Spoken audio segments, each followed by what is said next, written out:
صبح سب سے پہلے تیمہ نے مجھے دیکھا۔ اس نے شور کر دیا کہ میں اب تک سو رہی ہوں، حالانکہ مجھے اس وقت ناشتہ بنا لینا چاہیے۔ میں جو ہر وقت اس کی باتیں سن کر گھبراتی رہتی، ذرا ذرا بات پر رونے لگتی تھی، آج مجھے نہ جانے کیا ہوا کہ مجھے اپنے اندر ایک عجیب سی طاقت محسوس ہو رہی تھی۔ میں نے ان کی ہر بات کو نظر انداز کر دیا اور خاموشی سے ناشتہ بنانے لگی۔ تھوڑی دیر بعد پتہ چلا کہ ناشتہ کرتے ہی وہ کہیں جانے کی تیاری کر رہے ہیں۔ انہوں نے ایک دفعہ بھی مجھے ساتھ چلنے کو نہیں کہا۔ مجھے ان سے کوئی ایسی امید بھی نہیں تھی۔ میں چپ چاپ انہیں تیاری کرتا دیکھ کر گھر کے کام کاج نمٹا رہی تھی۔ پھر تیمہ اور ان کی دونوں بیٹیاں کسی رشتہ دار کے گھر چلی گئی، جہاں پر کسی میلاد یا قرآن خوانی کا اہتمام کیا گیا تھا، جبکہ تایا ابو جنہوں نے حال ہی میں یہاں پر دکان کھولی تھی، وہ اپنی دکان پر چلے گئے تھے۔ ان کا ایک ہی بیٹا تھا جو بہت آوارہ مزاج تھا، جس کا کچھ پتہ نہیں ہوتا تھا کہ وہ کہاں ہے اور کہاں نہیں۔ وہ تو اس وقت گھر پر موجود ہی نہیں تھا۔ اب میں اتنے بڑے گھر میں اکیلی تھی تو اس کی پوری سراریت اور ہیبت ناک کے عروج پر تھی۔ پھر بھی مجھے خوف محسوس نہیں ہو رہا تھا۔ نہ جانے کیوں میرا دل چاہ رہا تھا کہ میں ایک بار پھر سے چھت پر چلی جاؤں۔ ایسے لگ رہا تھا جیسے وہ میرا انتظار کر رہا ہے۔ اب میری آنکھیں ہر وقت اسے تلاش کرتی۔ جلدی جلدی سارے گھر کا کام کیا اور چھت پر جانے لگی، لیکن اچانک چھت پر جا کر مجھے مایوسی ہوئی۔ پوری چھت پر سناٹا چھایا تھا۔ میں بہت اداس ہو گئی۔ نہ جانے کیوں میں اسے اپنے سامنے دیکھنا چاہتی تھی، اسے اپنے دل کی بات کرنا چاہتی تھی۔ میں اس سے پوچھنا چاہتی تھی کہ آخر وہ میرا نام کیسے جانتا ہے۔ جیسے ہی میں نیچے آنے لگی، اچانک ہی میری نظر اوپر چھت پر اس ٹوٹے ہوئے کمرے پر پڑی۔ ایسے لگ رہا تھا جیسے اس کے کونے میں کوئی بیٹھا ہو۔ کالی چادر میں لپٹا کسی کا وجود مجھے نظر آیا۔ مجھے پورا یقین تھا کہ یہ کوئی اور نہیں بلکہ وہی ہے جو چپکے میرے سامنے آتا ہے۔ میں تیزی سے سیڑھیاں چڑھتی نیچے آئی اور اسی ٹوٹے ہوئے کمرے کے اندر چلی گئی، لیکن یہاں آ کر میرے پیروں تلے سے زمین نکل گئی، کیونکہ جو مجھے چھت سے نظر آ رہا تھا اب اس کا کوئی نام و نشان نہیں تھا۔ وہ ایک دم سے ہی میرے سامنے سے غائب ہو گیا تھا۔ میں حیران تھی کہ آخر یہ کیسی پہیلی ہے جو میری سمجھ سے باہر ہے۔ میں جیسے ہی پلٹنے لگی، اچانک کسی نے میرے کندھے پر ہاتھ رکھا۔ میں بے ساختہ پلٹی اور دم بخود کھڑی رہ گئی، کیونکہ وہ میرے سامنے ہی کھڑا تھا۔ اس کی نیلی آنکھیں چادر سے نظر آ رہی تھی، جبکہ پورا چہرہ واضح نہیں تھا۔ میں اسے دیکھ کر خوش ہو گئی تھی اور جوش سے کہنے لگی، میں تمہارا انتظار کر رہی تھی۔ وہ مسکراتے ہوئے کہنے لگا، میں تمہاری خاطر ہی یہاں آیا ہوں۔ تمہیں یوں مایوس اور پریشان دیکھ کر میں تو تمہیں خوش کرنا چاہتا ہوں۔ بتاؤ اپنے دل کی خواہش جو تم پوری کرنا چاہتی ہو، جو تمہاری زندگی کے لیے سب سے اہم ہو، جو تمہاری آنکھوں میں خوشی کی چمک بھر دے۔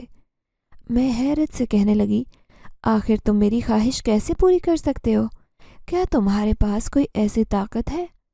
یہ سن کر وہ بڑے عجیب انداز سے مسکرایا۔ اچانک اس نے اپنی چادر اپنے چہرے سے ہٹائی۔ اس کی نیلی آنکھیں بہت خوبصورت، لیکن باقی چہرے کے تاثرات بڑے عجیب و خوفناک تھے۔ میں 2 قدم پیچھے ہٹ گئی، کیونکہ آج سے پہلے میں نے ایسا وجود نہیں دیکھا تھا۔ وہ انسانی روپ میں کچھ عجیب سا تھا۔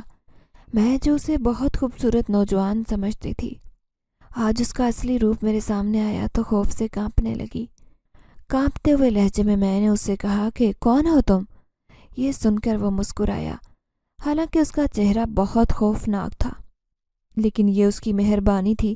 وہ کہنے لگا، فکر نہ کرو، میں تمہیں کوئی نقصان نہیں پہنچاؤں گا۔ اس گھر میں رہنے والا میں ایک جن زاد ہوں۔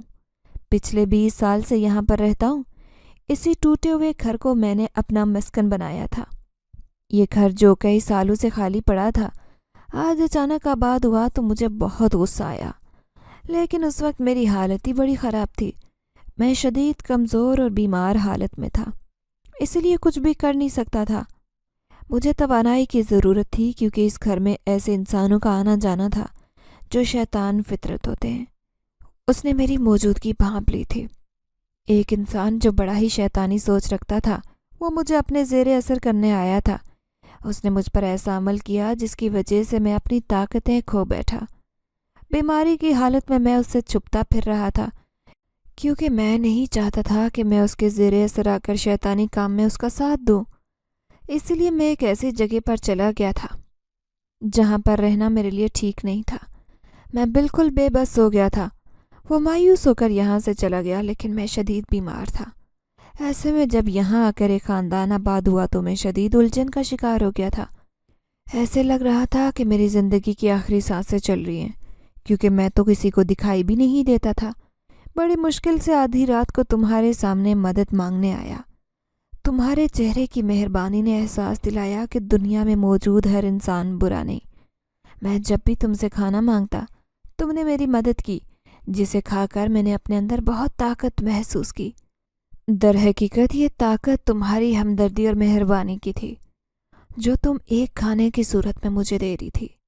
پھر ایسا ہوا کہ میں بالکل ٹھیک ہو گیا۔ اب میں سوچ رہا ہوں کہ اس گھر سے کہیں دور چلا جاؤں، کیونکہ تمہارا خاندان اس گھر میں آباد ہے۔ میں نہیں چاہتا کہ اسے کوئی نقصان پہنچے یا وہ میری موجودگی بھانپ لے، لیکن جانے سے پہلے میں تمہاری خواہش پوری کر دینا چاہتا ہوں تاکہ تمہاری زندگی میں ہر طرف خوشیاں ہی خوشیاں ہوں۔ میں بت کی طرح کھڑی اس کی باتیں سن رہی تھی۔ ایسے لگ رہا تھا جیسے میں کوئی خواب دیکھ رہی ہوں۔ وہ مسلسل مجھ سے ضد کر رہا تھا کہ وہ میری بڑی سے بڑی خواہش پہ پوری کر سکتا ہے۔ اس کے اندر بہت ساری ایسی طاقتیں ہیں جو کسی انسان کے اندر نہیں ہوتی۔ اب میں سوچ میں پڑ گئی کہ مجھے سب سے زیادہ کس چیز کی ضرورت ہے، دولت کی، آزادی کی، یا پھر خوشیوں کی؟ میرے پاس کچھ بھی نہیں تھا۔ ایسے میں سوچنے لگی کہ فی الحال مجھے اپنی زندگی کے لیے کچھ ایسا کرنا ہے کہ آگے چل کر مجھے کوئی پریشانی نہ ہو۔ میں نے اس سے خواہش کی تھی کہ مجھے دولت کی صورت میں کچھ زیورات چاہیے جو میری آنے والی زندگی کے لیے آسانی پیدا کر سکیں، کیونکہ دولت کے بغیر کچھ بھی نہیں تھا۔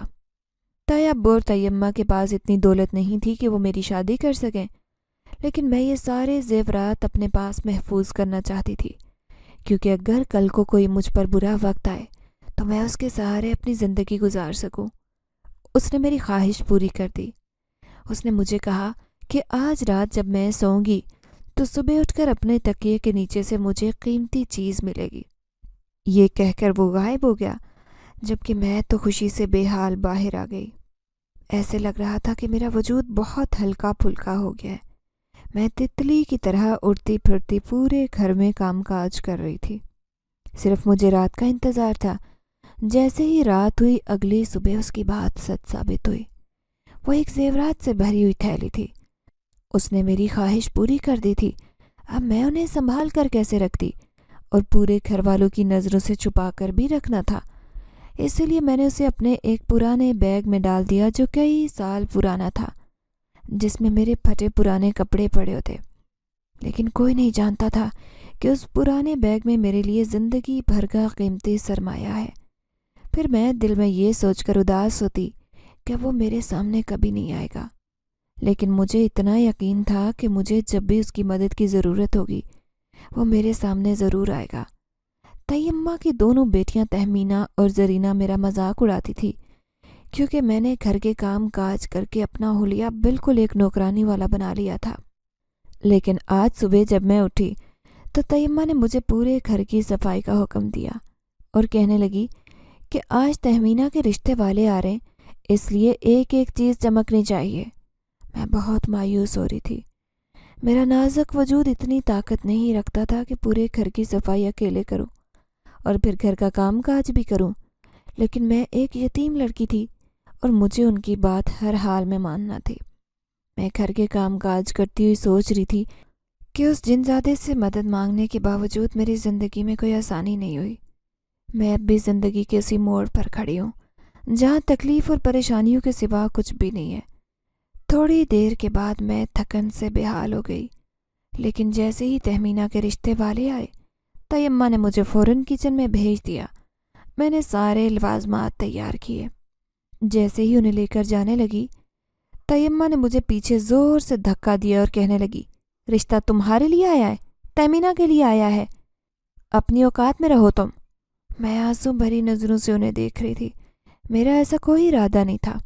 میں تو سوچ بھی نہیں سکتی تھی کہ وہ میرے ساتھ مہمانوں کی موجودگی میں کچھ ایسا سلوک کریں گی۔ ان کے دھکے کی وجہ سے میں نیچے گر گئی۔ جبکہ تہمینہ اور زرینہ میرا مذاق اڑا رہے تھے۔ پھر وہ دونوں بہنیں سارا سامان اندر لے گئی، جبکہ میں اپنے کوٹھری نما کمرے میں آ کر رونے لگی۔ آخر میرے ساتھ ایسا کیوں ہوا تھا؟ اچانک میرے دل نے فیصلہ کیا، میں آج ہی یہ گھر چھوڑ کر چلی جاؤں گی، کیونکہ اب میرے پاس دولت کی طاقت ہے۔ انہیں معلوم نہیں کہ میرے پاس کیا ہے، ورنہ یہ مجھ سے اس طرح دولت چھیننے میں 1 منٹ بھی نہیں لگائیں گے۔ میں فیصلہ کر چکی تھی، لیکن حیران تھی کہ اس سے پہلے ہی میرے ساتھ کچھ ایسا عجیب ہو جائے گا جو میں نے سوچا بھی نہیں تھا۔ میں اپنی کوٹھری میں بیٹھ کر آنسو بہا رہی تھی کہ اچانک 2 عورتیں اس کوٹھری سے اندر آ کر مجھے سر سے پاؤں تک دیکھنے لگی۔ میں گھبرا کر اٹھ کھڑی اور جلدی سے آنسو صاف کرنے لگی۔ دونوں کہہ رہی تھی، یہ لڑکی کون ہے؟ جبھی تیمہ ان کے پیچھے آ کر کھڑی ہوئی اور مجھے گھورتے ہوئے کہنے لگی، یہ تو ہماری یتیم بھتیجی ہے، اس کے ماں باپ نہیں ہیں۔ تبھی وہ عورت کہنے لگی، ہمیں یہی لڑکی پسند ہے، کیونکہ ہمیں ایک کام کاج کرنے والی لڑکی چاہیے۔ اس کے ہاتھ پاؤں بتاتے ہیں کہ یہ سارے گھر کے کام کاج کرتی ہے۔ ہم نے اسے کچن میں کام کرتے ہوئے دیکھ لیا تھا جب ہم اندر دروازے سے داخل ہوئے تھے۔ دیکھو بہن، صاف بات یہ ہے کہ ہمارے گھر میں کوئی عورت نہیں ہے۔ میں اپنے بھائی کے بیٹے کے لیے لڑکی ڈھونڈ رہی ہوں۔ ان کے 3 بیٹے ہیں، جبکہ ان کے گھر میں کسی عورت کا وجود نہیں ہے، اس لیے بہتر ہوگا کہ اب اسی لڑکی کا رشتہ ہمیں دے دو جو گھر کو سنبھال سکے۔ وہ عورت بڑے پیار بھرے انداز سے مجھے دیکھ رہی تھی، جبکہ میں خوف سے کانپ رہی تھی۔ میں حیران تھی کہ اچانک یہ کیا ہو گیا، لیکن مجھے پورا یقین تھا کہ تیمی اور تیبو کبھی میرا رشتہ نہیں ہونے دیں گے، جبکہ ان عورتوں کے جانے کے بعد مجھے زود و کوب کریں گے، شاید گھر سے نکال دیں۔ میں آنے والے وقت کے لیے خود کو تیار کر رہی تھی، لیکن حیران رہ گئی جب تیمہ نے کہا، ٹھیک ہے، ہمیں کوئی اعتراض نہیں، بھلے آپ کل ہی بارات لے کر آ جائیں۔ ویسے بھی ہم اس لڑکی کی شادی جلد سے جلد کرنا چاہتے ہیں، کیونکہ اس کی حرکتوں نے ہمیں پریشان کر رکھا ہے۔ میں حیرت سے بت بن کر انہیں دیکھ رہی تھی۔ وہ دونوں عورتیں خوش ہو گئی تھی، چند روپے میری ہتھیلی پر رکھے اور چلی گئی، جبکہ تہمینہ اور زرینہ زور سے چلا رہی تھی۔ وہ اپنی ماں سے کہہ رہی تھی کہ آخر انہوں نے ایسا فیصلہ کیوں کیا، جبکہ میں اپنی قسمت پر حیران تھی جو پل بھر میں پلٹ گئی۔ میں خوش تھی کہ اس گھر سے میری جان چھوٹنے والی ہے۔ میں رات کو بستر پر سو رہی تھی جب اچانک مجھے کمرے میں عجیب آہٹ ہوئی۔ ایک روشنی کی چمک تھی جو اپنے بستر کے قریب محسوس کر رہی تھی۔ نیند کی آغوش میں ہونے کی وجہ سے کچھ عجیب محسوس کرتے ہوئے میں اٹھ کھڑی ہوئی۔ جیسے ہی میری نظر اس روشنی پر پڑی تو میں حیران رہ گئی۔ وہ کوئی اور نہیں بلکہ وہی تھا جس نے میری مدد کی تھی۔ مجھے دیکھ کر مسکرا رہا تھا۔ اس کی نیلی آنکھوں میں چمک تھی۔ آج بھی اس کا چہرہ واضح نہیں تھا، جبکہ میں تو اسے دیکھ کر خوش ہو گئی۔ پھر وہ سرگوشی میں کہنے لگا، وہ عورتیں ایسے ہی تم تک تو نہیں پہنچی تھی، انہیں میری طاقت نے یہاں پہنچایا تھا، کیونکہ تم چاہتی تھی کہ اس گھر سے دور چلی جاؤ، اس لیے یہی طریقہ تھا کہ تمہیں اس گھر سے دور بھیج دیا جائے۔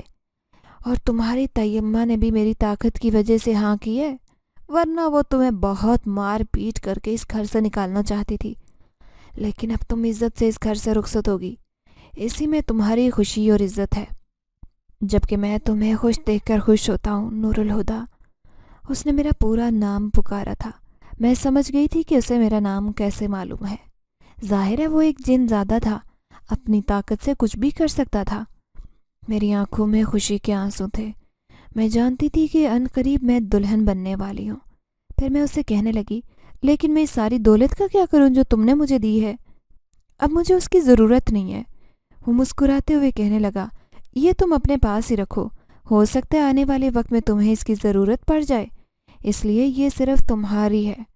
میں اس کی بات سن کر خوش ہو گئی۔ اب میں جانتی تھی کہ میرے ساتھ کچھ برا نہیں ہو سکتا، کیونکہ وہ میرے ساتھ ہے، اس کی طاقت میرے ساتھ کچھ برا نہیں ہونے دے گی۔ پھر اس ٹوٹے خوفناک گھر میں شہنائیاں بجنے لگی، اور یہ شہنائیاں میری شادی کی تھی، کیونکہ تیابو نے صرف 1 ہفتے کا ٹائم لے کر میری شادی طے کر دی تھی، اور مجھے بھی کوئی اعتراض نہیں تھا، کیونکہ میں جلد سے جلد یہاں سے جانا چاہتی تھی۔ میں نے اپنی 20 سالہ زندگی بہت کٹھن اور دشوار گزاری تھی۔ اب ہمت نہیں تھی کہ میں مزید ظلم و ستم برداشت کر سکوں۔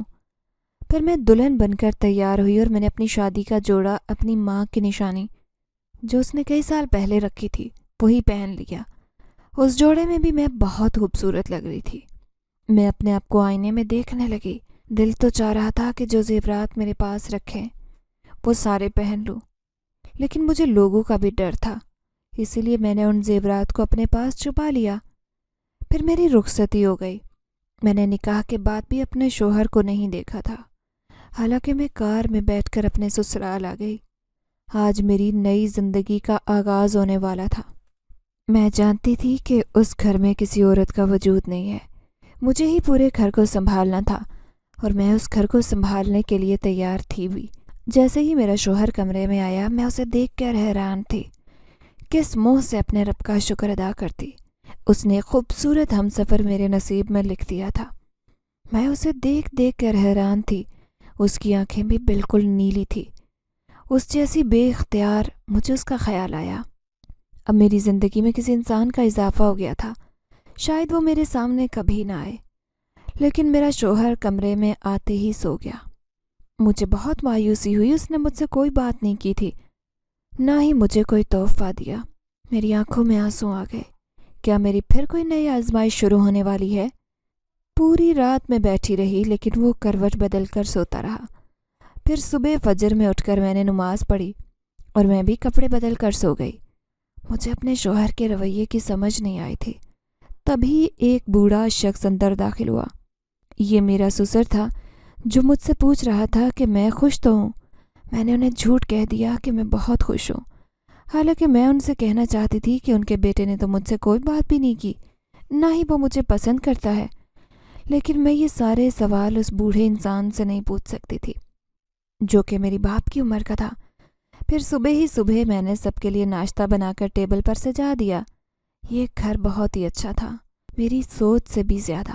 کم از کم اس ٹوٹے ہوئے خوفناک گھر سے تو کئی درجے بہتر تھا۔ اب میرے شوہر کا مزاج اچھا نہیں تھا، اس نے آنکھ اٹھا کر بھی مجھے نہیں دیکھا۔ میری آنکھوں میں مسلسل آنسو آ رہے تھے۔ پھر میں نے سسر، جسے میں نے ابا جی کہا تھا، اس نے مجھے تیار ہونے کے لیے کہا۔ تھوڑی دیر کے بعد 2-3 عورتیں اندر داخل ہوئیں۔ یہ وہی تھی جو رشتہ لے کر میرے گھر آئی تھی۔ مجھے تیار دیکھ کر کہنے لگی، ماشاء اللہ بہت خوبصورت لگ رہی ہو۔ میں ان کی بات پر مسکرا دی، لیکن اندر ہی اندر میرا دل رو رہا تھا۔ میرے سامنے بیٹھی عورت سے میں کہنا چاہ رہی تھی کہ جب میرا شوہر اس شادی کے لیے رضامند نہیں تھا تو میرے ساتھ زبردستی شادی کیوں کی اس کی؟ پھر میرے گھر میں بھی کوئی مجھے لینے نہیں آیا، کیونکہ میرا بھی کوئی اپنا نہیں تھا۔ میں یہ سوچ کر آنسو بہا رہی تھی، اکیلی ہی کمرے میں بیٹھی تھی کہ اچانک میرا شوہر اندر آیا۔ وہ مجھے روتے دیکھ کر حیران تھا۔ میں نے جلدی سے آنسو صاف کر لیے، گھبرا کر اٹھ کھڑی ہوئی اور اس سے کھانے کا پوچھنے لگی۔ انہوں نے کھانے سے انکار کر دیا، لیکن میں نے دیکھا ان کے چہرے پر شرمندگی تھی۔ پھر وہ پلٹ کر مجھے دیکھتے ہوئے کہنے لگے، نور الہدیٰ، مجھے معاف کر دینا، دراصل میں تم سے شادی نہیں کرنا چاہتا تھا۔ میں اپنی ایک کزن کو پسند کرتا تھا، لیکن اس کے گھر والوں نے مجھے رشتہ نہیں دیا، اسی وجہ سے کیونکہ وہ بہت امیر تھے، جبکہ ہمارے حالات اتنے اچھے نہیں۔ ہمارے گھر کی سب سے قیمتی دولت میری ماں تھی، انہیں کینسر کا مرض تھا۔ ان کی بیماری نے ہمارا سب کچھ ختم کر دیا، کیونکہ ہم نے بہت پیسہ لگایا، لیکن میری ماں پھر بھی نہیں بچ سکی۔ ہمارا سارا گھر بالکل خالی ہو گیا۔ پھر جب اس لڑکی نے بھی میرے ساتھ وفا نہیں کی تو میں زندگی سے بہت مایوس ہو گیا۔ اس گھر میں ایک عورت کی ضرورت تھی، اسی لیے ابو نے زبردستی میری شادی کر دی، لیکن میں اس شادی سے خوش نہیں تھا۔ اس لیے میں نے تم سے کوئی بات نہیں کی کہ میں تمہارے ساتھ کوئی ناانصافی نہیں کرنا چاہتا تھا۔ میں نہیں چاہتا تھا کہ میری وجہ سے تمہاری آنکھوں میں آنسو آئیں، کیونکہ مجھے ابھی روگ لگا ہوا ہے، ایک تو ماں کی موت کا، دوسرا اس لڑکی کی بے وفائی کا۔ تمہیں یہ جان کر مایوسی ہوگی کہ اس وقت میرے پاس کوئی نوکری نہیں ہے۔ میں تمہیں کیسے پالوں گا، یا تم میرے ساتھ کیسے گزارا کرو گی؟ بہتر ہوگا کہ تم اپنی زندگی کے لیے کوئی فیصلہ کر لو، اور اس بات کے لیے مجھے معاف کر دینا۔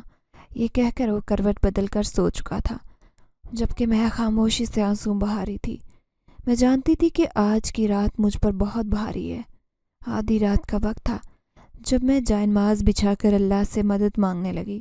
دعا مانگ کر سکون مل رہا تھا۔ میں اکیلے جاگ رہی تھی، جبکہ میرا شوہر گہری نیند سو رہا تھا۔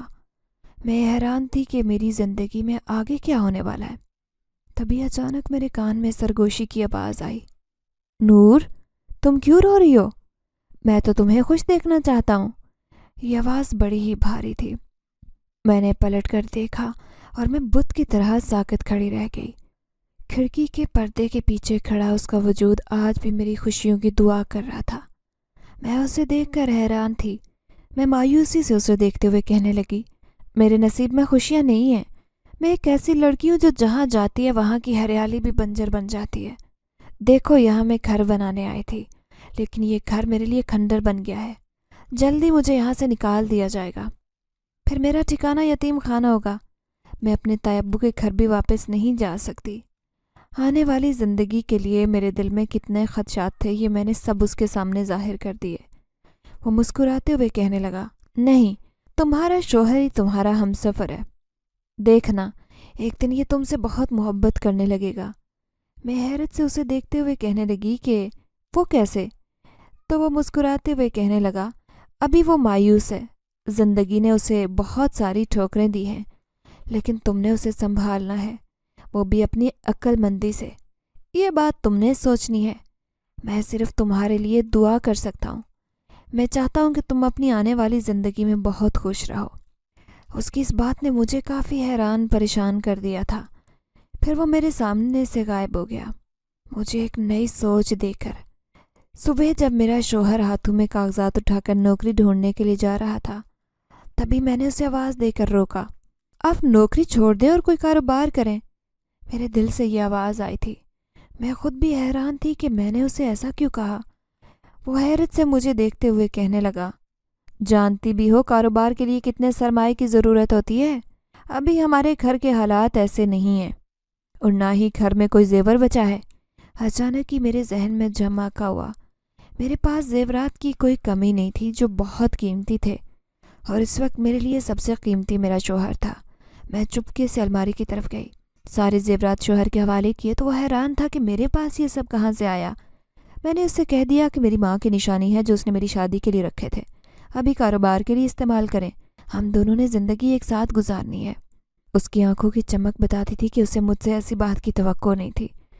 پھر اس نے میرا شکریہ ادا کیا۔